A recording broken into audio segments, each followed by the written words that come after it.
Okay, so welcome to the first of our research seminars in the School of Political Science and International Studies for this coming semester. The research seminars are a forum in which we showcase the sort of cutting-edge research being done in the school, but also where we bring some of the best research from out of the school to the school for discussion.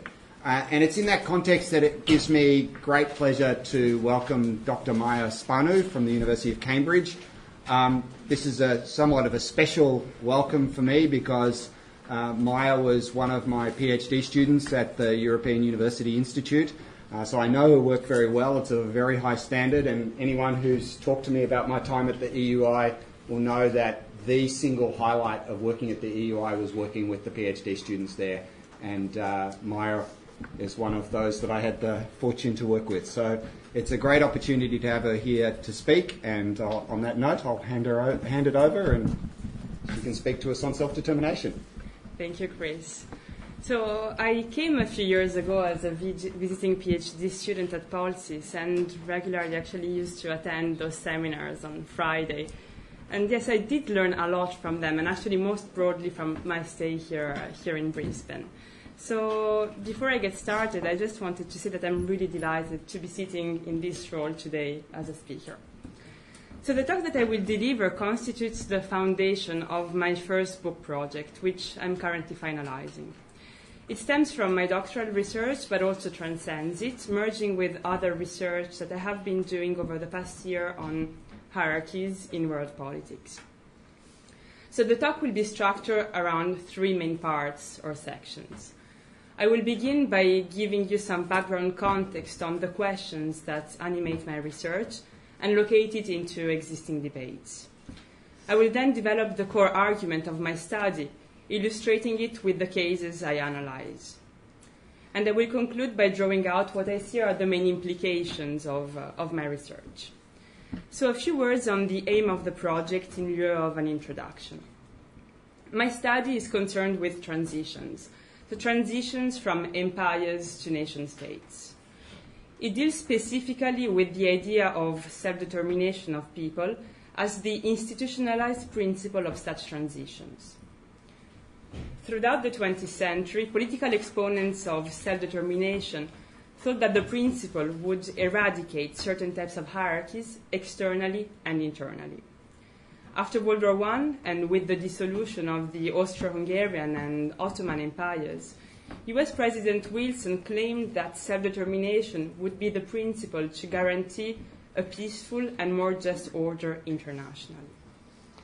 A few decades earlier, nationalist movements in Central and Eastern Europe had already started arguing that self-determination would give new states legal equality as well as protection from Austro-Hungarian and Ottoman imperial interferences through the creation of zones of autonomy. So similarly, in the decolonization period, many thought that self-determination would wipe away old imperial hierarchies and provide protection against new types of stratifications, be this political or economic. But things then did not really go that way. Domestically, in quite a few post-colonial states in Africa, for example, ethnic hierarchies and exclusion were the norm. Internationally, arguments were made about the state of advancement of African states, in particular in the 1980s by big financial institutions stressing that these states were not democratic enough given what was happening internally.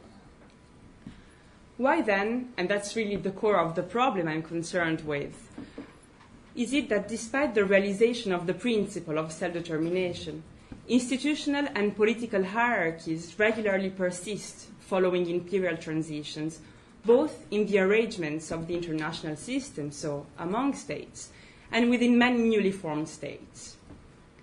In 1990, James Mayall, one of the first IR scholars to write about self-determination, asked why was it that over the 20th century, and I quote here, the naturalness of hierarchy, the essential underpinning of the dynastic world, was replaced by the naturalness of equality, the essential underpinning of the nationalist world, end of quote.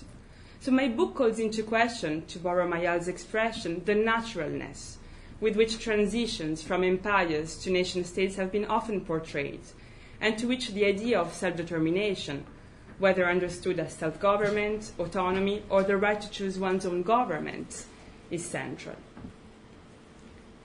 The study of international relations has largely conceived self-determination serving to constitute an egalitarian, or at least more egalitarian, post-imperial international system via the principle of sovereign equality. My study calls into question this assumption. So post-imperial politics of self-determination throughout the 20th century, my sense is, neither conform to a tale of equality nor inclusion. Yes, self-determination has been invoked to dismantle imperial orders and globalize the model of the nation-state. But the application of this principle is also bound up with hierarchy, internationally and domestically. Two sets of hierarchies are specifically at play. On one hand, institutional and political hierarchy exist among old, more powerful states and new ones, as the former decide the criteria of who can gain self-determination and thus be a legitimate state in the international system, and how this is to happen. This type of international stratification then has to do with power, status, and identity. On the other hand, institutional and political hierarchy exist within newly formed states, in the way citizenship status and rights are allocated to individuals and groups during politics of self-determination. This, my impression is, has not been recognized enough by scholarship in international relations and possibly even in international law. Now, several explanations exist in international relations literature, but my sense is that none is really able to adequately comprehend where hierarchies among and within states come from and how these different hierarchies, domestic and international, have been interacting. I don't want here to dig too much into the existing literature and into specific reasons as to why that may be the case, but I do want to make one point. That is that scholarship seems to disconnect the history of self-determination and of the expansion of the international system via the creation of new states from the presence of hierarchies within this very system. In the study of Bayard, we thus have two detached stories. On one side, we do have accounts of self-determination as the principle of legitimate statehood in the 20th century, but this terminates the moment when statehood is recognized. This, for example, is the case for interpretivist authors who have a social understanding of the international system, such as constructivist and English school scholars. So being concerned with the emergence of a system based on externally independent states, much of these scholarships tend to view the nation-state as the conclusion of self-determination. That's where the story of the making of the international system somehow terminates.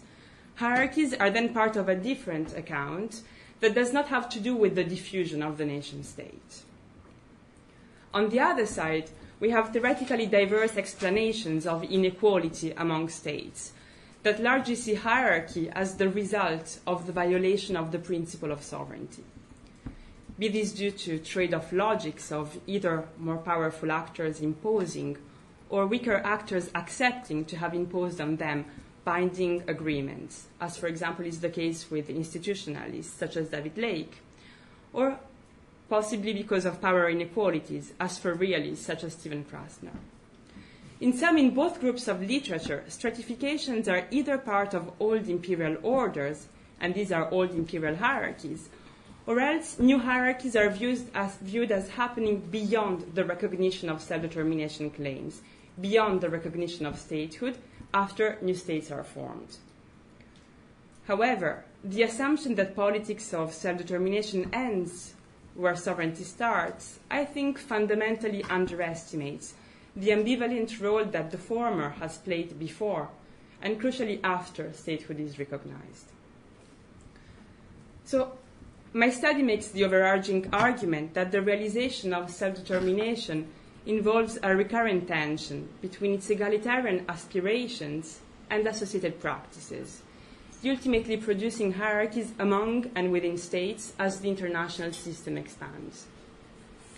Combining secondary material with the original archival research that I have undertaken at the United Nations and at the League of Nations, so in Geneva, in New York, and then in national archives in former Yugoslav states, as in Croatia and Serbia, I focus on the three waves of self-determination of the 20th century to make my argument. So moments in which specific hierarchical orders collapsed and new states were formed.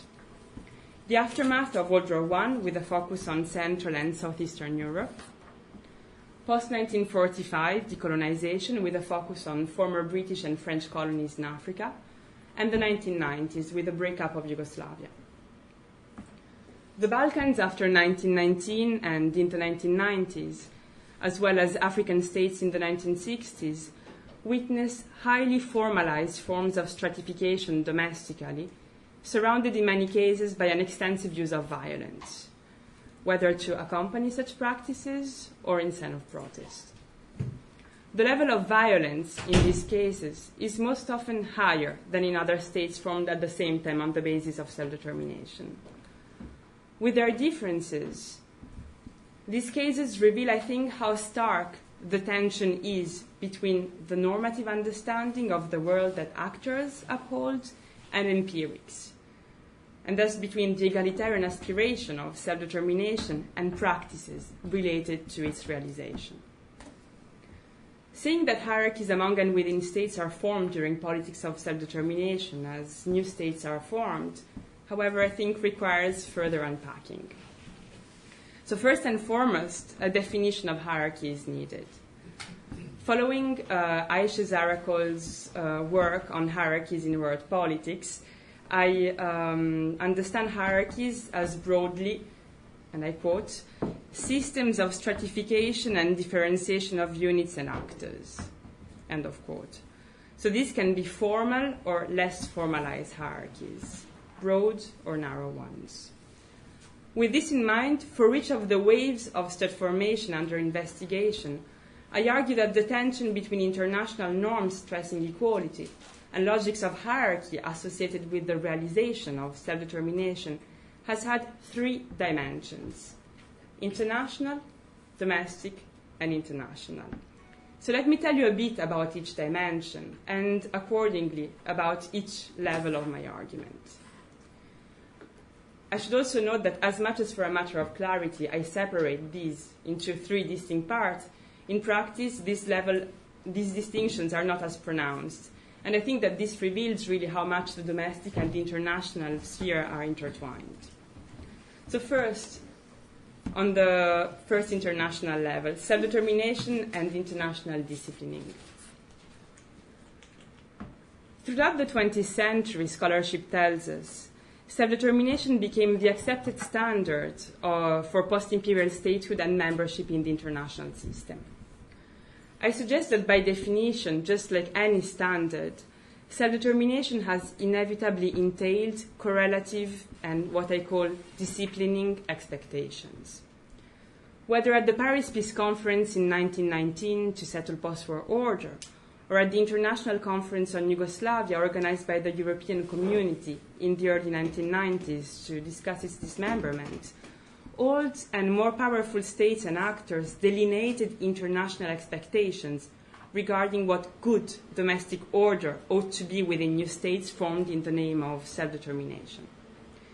If the exact content of these expectations has shifted over time, these have also been marked, not without contradictions, by a discourse about political equality of individuals and their equality of rights as constitutive of the nation-state. A discourse apparently opposed to conceptions of unequal entitlement attached to empires. While self-determination is imagined as a principle associated with non-interference, and one that leads to sovereign equality after breakdowns of imperial orders, the dominant narrative about equality among states, I think, is compromised by the policing role of older and more powerful states in setting up standards of appropriate behavior for new ones. My argument is, I think, in contrast in this regard with, say, Robert Jackson's views that self-determination is a categorical right that leads inevitably to a categorical sovereignty, defined by non-interference externally. More than just leading to the expansion of the nation-state, self-determination carries with it a bundle of ideas values, and norms. And this normative bundle, I suggest, has played a part in redefining differently for each wave of state formation criteria for legitimate statehood and membership of states in the international system. So specific expectations have been attached to the principle of self-determination beyond recognition of statehood. For each wave of state formation of the 20th century, debates over self-determination by both practitioners and theorists, I found, have revolved around three recurrent questions or themes. What rights does self-determination entail? Who are the people who can enjoy self-determination? And what responsibilities does the realization of self-determination entail? So answer to these questions, and thus the content of these expectations, has varied over time, reflective of broader shifts in the international environment. But as I say, international discourse has been marked by ideas of equality of individuals and their rights within new states. It is also important to note, though, that these international expectations have carried many contradictions. To give you a concrete sense of what I'm saying, with the 1919 Paris Peace Conference to end World War I, self-determination became the standard of post-imperial membership for states that were formed on the territories formerly under the rule of the Austro-Hungarian and Ottoman empires. The Paris peacemakers, that is, the allies who had won the war, Italy, France, Japan, the UK, and the US, and their associated powers, directed the principle to these territories. And they made the recognition of self-determination claims for these new states conditional upon the signing of the so-called minority treaties.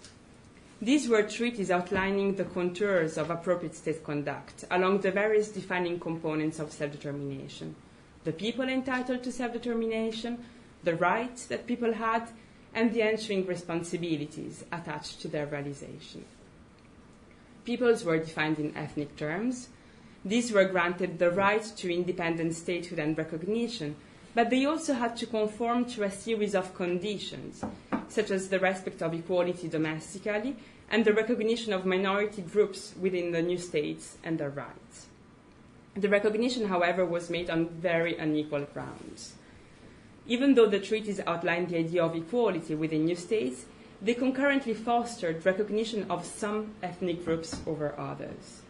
For example, in the case of the Kingdom of Yugoslavia, and after months of negotiations at the Paris Peace Conference, only 4 groups were granted international recognition in the area that had, in the last Austro-Hungarian census of 1910, 9 recognized groups.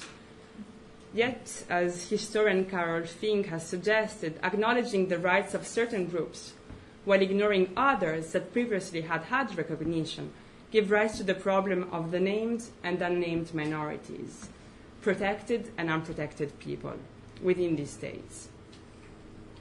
Another evocative example concerns the international recognition of Jewish people at the time. Even though present in the censuses of the Austro-Hungarian Empire, Jews were not granted recognition in the newly formed states of Romania, Bulgaria, and Yugoslavia, but were instead recognized in Poland. The argument given by the Allies at the time was that Jews did not represent a relevant enough group in certain states. Perhaps a mark of anti-Semitism, perhaps ignorance. But my point here is that this fostered the creation of different categories of citizens in new states, despite, again, equality and inclusion being upheld as the appropriate standards for the new states. We know what the awful consequences of ethnic recognition in the interwar years were. Exclusion, killings, and deportation were facilitated through the categories internationally recognized and those that were not in 1919. As a direct consequence of that, after World War II, self-determination took on, we know, an ethnically blind connotation. As defined in the United Nations Charter, self-determination was to be a principle understood territorially rather than ethno-nationally. In 1960, self-determination's components, rights, people, and responsibilities, were further defined when the UN General Assembly endorsed the Declaration on the Granting of Independence to Colonial People, leading to the delegitimation of colonial rule internationally. In this General Assembly resolution, people were defined again in ethnically and racially blind terms, and the principle was directed to post-colonial territories specifically. These were granted the right to equal treatment and to self-government. And in terms of responsibilities attached to the realization of self-determination, well, the respect of human rights, equality, and inclusion became the key words attached to a liberal idea of what rightful domestic order ought to be for the new post-colonial states. However, as numerous post-colonial scholars have shown, these keywords did not really follow domestically. Okay, racial divides had formally been delegitimized with the end of empire, but within many post-imperial states formed after 1960 in Africa, ethnic fragmentation was common domestically. This then leads me to the second level of my argument, relating to what happened domestically, what was happening domestically, within states formed in the name of self-determination.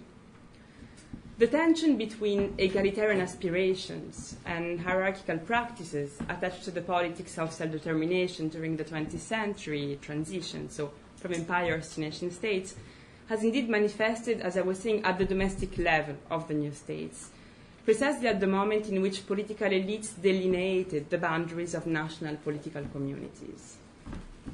So, all political communities mark the boundaries of membership in some way, through the allocation of citizenship status and rights to some, while excluding others. But the unexpected feature associated to the delineation of membership in post-imperial states lays in the institutionalized way in which stratifications, rather than full exclusions, of individuals and groups takes place.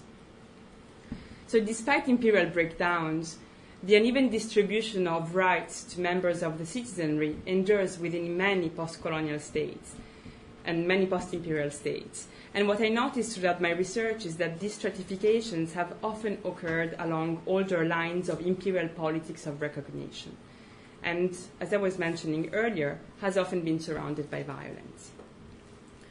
What I then term hierarchical membership implies a prioritization of individuals considered more similar to the identity of a post-imperial state.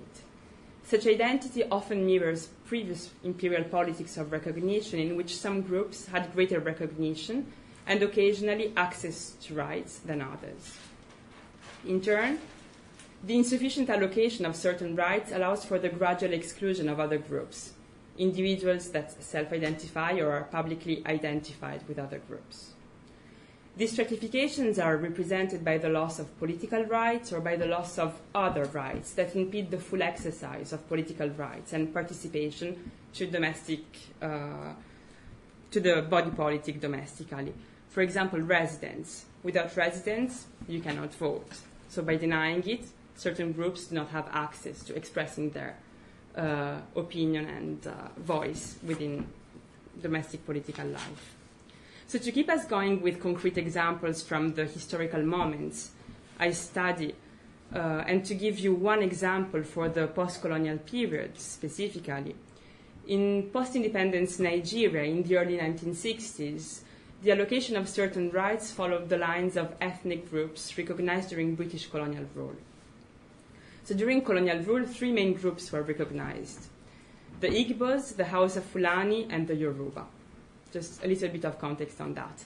The political and social structure of colonial Nigeria was maintained after independence, with greater power and rights being transferred directly to those loyal individuals that had most closely collaborated with British authorities during colonial rule, that is, the Igbos. So after independence, individuals were legally compartmentalized in ethnic groups. The spirit of the pre-1960 collective struggles for social rights and for the end of colonial rule was not really reflected in the post-independence discriminatory national political agenda, and even less so in local ones, as the system was very much decentralized. While all Nigerians were formally equal citizens, not everyone had the same rights within the state. In the initial years of independence, Igbos had greater space for political representation as well as advantages in terms of welfare, access to the land, and even certain jobs. This, we know, did not last for too long. The situation got reversed as members of other ethnic groups violently contested this unequal right regime, leading to the later events of Biafra. I will not enter here in detail the 1960s politics of self-determination of Nigeria, but what I want to stress in telling you this really is how representative Nigeria is of the problem of differentiation that many African states faced. Racial hierarchies in theory disappeared, but were replaced by long inherited politics of ethnic stratification. This, though, was not just the result of authoritarian leaders. Domestic practices of hierarchical membership happened through carefully crafted laws and institutional instruments. And in arguing this, I think, or I'm hoping to make a contribution directly to IR and legal literatures on state formation. In a way not dissimilar to the past, now to give you a different example, in the early 1990s, the breakup of Yugoslavia also revealed the persistence of pockets of empire. Not so much ancient hatreds, as some suggested perhaps too quickly at the time. The breakup of Yugoslavia revealed that logics attached to inherited politics of recognition had not disappeared. Previously recognized ethnic groups were either privileged or carefully excluded through citizenship policies and other legal documents. Croatia, for example, reframed the constitution and citizenship law to include ethnic Croats in the body politics, while partially excluding other ethnic groups using old Yugoslav censuses. In terms of citizenship, ethnic Croats automatically got the new Croatian citizenship, while all ethnic minorities had to reapply for it, even though they had been living on the territory of Croatia for decades and had been citizens of Socialist Republic of Croatia under Tito's rule. In terms of political representation, only minorities representing more than 8% had the right to political representation in Croatia. But then only ethnic Serbs fell into this category. Yet because ethnic Serbs had been denied for the first part of the 1990s access to the new Croatian citizenship, for years they ended up being aliens on a territory they had never left. So it is probably interesting to stress here that the Croatian citizenship law has not changed since 1991, though its rigid application has been softened following negotiations and debates with the European Union. But before moving on to the third level of my argument, I just want to add that, not unlike 1919, in the case of former Yugoslavia, stratifications of ethnic groups happen to be further fostered internationally. That's also a very interesting element of the story. Some may remember the Badinter Committee, the body charged by the European community at the time to give legal opinions on the dismemberment of the Federation of Yugoslavia. So Croatia is again an illustrative example, since the committee recognized Croatian self-determination along territorial lines, so using decolonization as a legal precedent. But because the borders of the new states coincided with ethnic affiliation, as defined in the new Croatian constitution, in some sense, the Badinter Committee fostered recognition of an ethnic Croatia internationally. So my point then is that the internationally held view that it is through the will of people externally defined that independence can be achieved or a government constituted obscures that the way the political community is delineated matters for how rights are allocated and exercised domestically.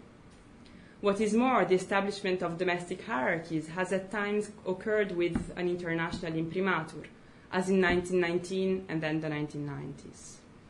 So what I term hierarchical membership, that is the use by governments and political actors of either old categories or hierarchies inherited from previous politics of recognition to organize hierarchically post-imperial societies within the new states, has sat uncomfortably with egalitarian aspirations of self-determination within the political community.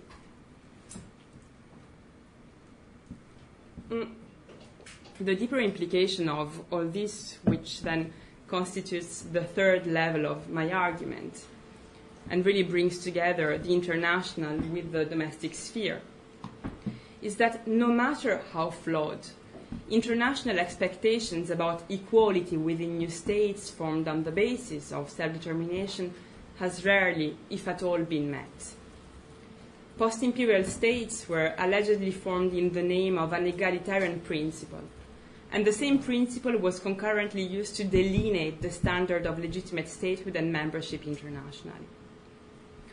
As newly formed states did not meet expectations attached to this standard, more powerful states and actors have used self-determination to justify at times more, at other times less overt international hierarchies of status of states. So over the 20th century, the idea of self-determination has worked as a reminder from older states and more powerful states to new ones that their status as sovereign equals is dependent upon meeting their expectations, the ones that they have set for new states. Self-determination has not only established who could be part of the international system and who could not. Expectations attached to the principle and whether these were respected or not have also delineated who could be a more legitimate member and thus a more equal state in the international system. It is here that the role played by the notion of international disciplining, to which I was referring before, takes full meaning. So to discipline implies a two-sided process. On one hand, it concerns, agents who have the authority to set up rules and norms of appropriate behavior and identity. On the other hand, it relates to agents who are subjected to this authority, whether in the form of coercion or influence. Now, concretely, if expectations attached to the realization of self-determination intended to guarantee order are not respected, disciplining implies a degree of either stigmatization or penalization to correct and control. Once a state is considered different from a dominant group of actors, be it for material or socially constructed factors, the former is often reduced to being inadequate or less, if at all, normal. So while all states have a higher degree of cohesion and have more authority to decide of what is appropriate, they can also label those who are perceived as lesser or more immature actors. Put differently, post-imperial states that have not conformed or not entirely to international expectations, and this refers to the first and second levels of my argument, have been deemed less equal than, for instance, older and supposedly better behaved members of the international system, and more or less formally have been stigmatized, so casted as different, abnormal, inferior. And that's the third level of my claim. So for each wave of self-determination and state formation, the degree of coherence and explicitness of expectations that all states and international actors have attached to the standard of self-determination has varied, as much as the implications of these expectations beyond the attainment of statehood. Sometimes rigid standards are applied, sometimes flexible standards operate. But the degree of compliance with or deviance from such international expectations has left open, in some sense, a barbarian option within a globalized system of states. So the demarcation line between what once was civilized and barbarian, with time has been replaced by designations of states' behavior within the very same international system as democratic liberal, less democratic less liberal, and undemocratic illiberal. So in saying this, I thus join similar claims on the bifurcated nature of the liberal international order, as made, for example, by Eddie Keane and other interpretivist scholars. But I also hope to show, and in so doing I also speak to post-colonial scholarship, that it's a phenomenon that goes beyond the colonial and the post-colonial experience. To give you a couple of examples again, after World War I, at the League of Nations, the predecessor of the United Nations, new states that had gained recognition through self-determination, that is, Yugoslavia, Romania, Bulgaria, Poland, would join the organization. In 1920, the League decided that individuals, members of minorities within the new states, could send petitions to complain about this mistreatment directly to the organization, so directly to the League. These were to be political rather than legal documents, to be treated as sources of information only, unless taken up by members of the League of Nations. So despite being equal members of the organization, new states would not really have a say on the matter of definition and compliance with the standards defined in the minority treaties that applied to them. They could show their discontent by sending letters to the League, since within it a minority section existed. However, at the League of Nations, no one was required to take into account new states' disagreement, and the organization could decide whether to send missions to new states to check the state of affairs. This often was more a threat than a happening in practice.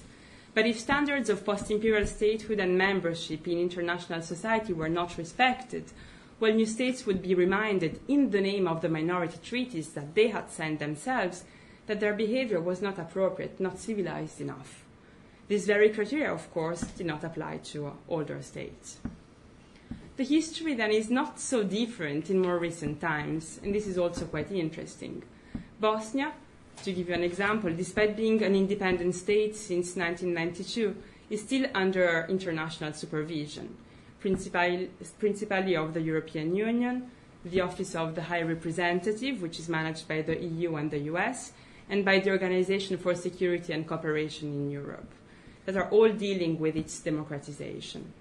So supposedly Bosnia is not yet ready for full self-government, given inter alia the very serious issue of legal discrimination of smaller minorities, other than the three main groups that constitute the country, so other than Bosnian Muslims, Serbs, and Croats. Interestingly enough, though, the national constitution that is in place today and that fosters the unequal treatment of ethnic groups is the one that was enacted with the Dayton Peace Agreement for Bosnia in 1995. That's the agreement that was signed under the auspices of the United States and other European countries by the various parties in the war. So since the end of the war in 1995, the international community has thus been helping Bosnia in respecting human rights, minorities, and meeting standards of appropriate domestic behavior that, however, it keeps redefining. And Bosnia has been in the process of negotiating the European Union accession for 18 years. Now, just to briefly conclude, I do not want to repeat myself again too much, but I guess just say that the main critical point that I hope to have advanced in my talk today is that a linear tale of progressive equality attached to the expansion of the nation state and to the development of a rights-based discourse about the international order finds itself at odds with logic of hierarchy that accompany the history of self-determination that I presented to you. So unlike often thought, then, stratifications and inequality come at the moment of state formation itself, through politics of self-determination, domestic and international. I have offered here a historically grounded explanation, but if my argument is correct, I think that preceding insights also bear some contemporary relevance. Who can gain self-determination and acquire independent statehood, and who is part of the domestic political community are central and interrelated questions as new states are formed. So though heavily suppressed, recent calls for self-determination in Catalonia and Kurdish Iraq also connect to aspects of my argument. The European Union's silence to the 2017 referendum in Catalonia, despite Spanish pressures on local elites, shows that the international recognition of self-determination depends less on the people advancing the claims than on what wider European society deems to be the appropriate units or groups. The 2017 Iraqi Kurdistan referendum then stresses, to give you a similar but different problem, from the inside. So approximately 93% of the ballot cast in favor of independence. But this was largely the result of an ethnic vote. So who in the first place has the right to vote in a referendum for self-determination and who does not matters for how identities are then delineated. So to me there seems to be maybe a historical tendency to further differentiate and mark others as distinct or subordinate, even in context of alleged equality. Self-determination might well be at the egalitarian end of the spectrum of global order, as it does combine logics of equality with logics of hierarchy. But history shows that standards have been regularly erected inside the international system inside and outside states to both judge and control countries, peoples, and territories. We may then need future work to, if I may use the word here, test these claims to other principles of the modern and contemporary international order, thereby connecting the history with our present. But I guess that this is the topic for another talk. So I will just end here, and thank you for your attention.